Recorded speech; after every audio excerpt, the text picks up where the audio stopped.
Hello, everybody. It's the old bear from the old bear's den of Bigfoot. I'm back again, and this one you gotta look at my ugly head. Sorry, but I personally think I'm ugly. But luckily, I have a wonderful wife that tells me I'm not. I still say she needs glasses.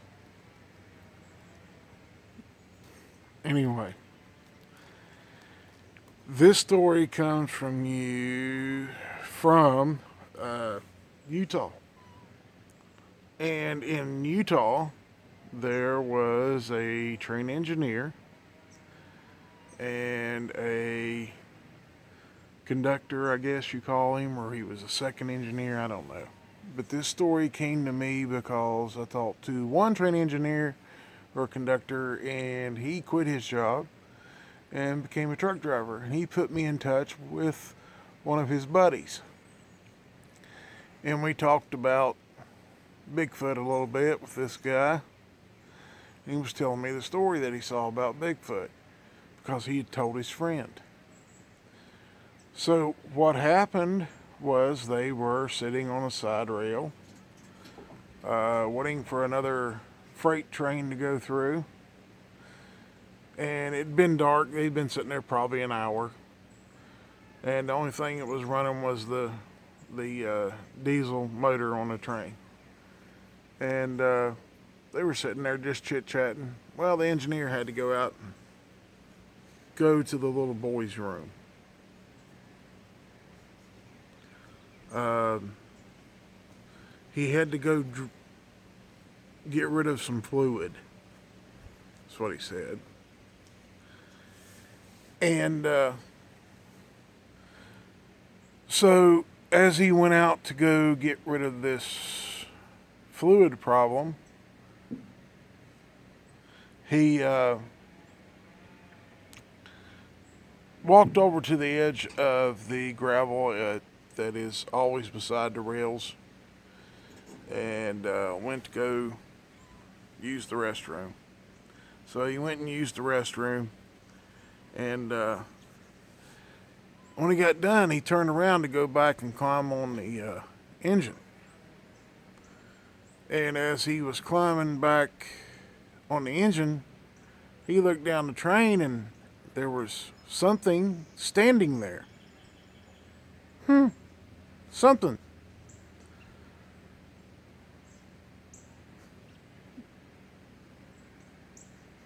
I've got a director now. Instead of a camera lady, she's become the director. Huh.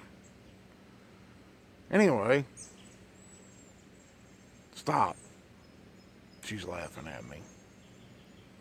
Anyway, he sees someone standing down there on the gravel down next to some of the flat cars. So he hollers at the other guy in the train and tells him there's somebody standing down there and they can't figure out why this person would be here because there's no houses nearby. They're out in the middle of basically nowhere. And so he starts walking down through there, and he walks down past some box cars that were hooked right to the engine, the double engine that was there. And the other guy was coming down behind him. I guess he got probably down maybe next to one of the box cars and was standing there, and the engineer hauled at this person and said, "Hey, what are you doing out here?" And this person stopped, said he kind of looked at him, and then all of a sudden it just dropped to all fours and took off running. There was a little bit of trees there, and they couldn't see, once it got into those little section of trees which way it went. They would have seen it if it had ran up the track. Because it cleared out and it was just a big open expanse. So they just kind of blew it off, some guy acting like a dog or whatever, just being weird. Because he really couldn't see any detail from the distance that it was. And the engineer turned around and started back up through there. Well, the other guy got back to the top of the steps, and he said, time when he opened the door, he heard the engineer scream and turned around and started shining, grabbed the flashlight, started looking for the engineer, and found the engineer about 15 or 20 feet from the tracks. So he runs over there, and he heard something running off, didn't know what it was, but he heard something running off as he was running to the train engineer. And when he got over there,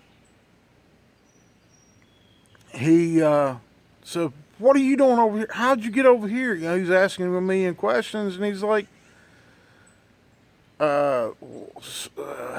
he couldn't hardly breathe because he got hit in the chest, evidently. He said something with a big hairy arm come out between the rail cars and hit me squarely in the chest and knocked me over here. And the other guy looked at him and said, a big hairy arm? He said, yeah, when it came out from behind the rail cars, it come out and it smacked me right dead in the chest and knocked me for a loop. He said, man, let's get out of here. So he helped the guy up, got him up to the car, and they got in the engine, locked the doors.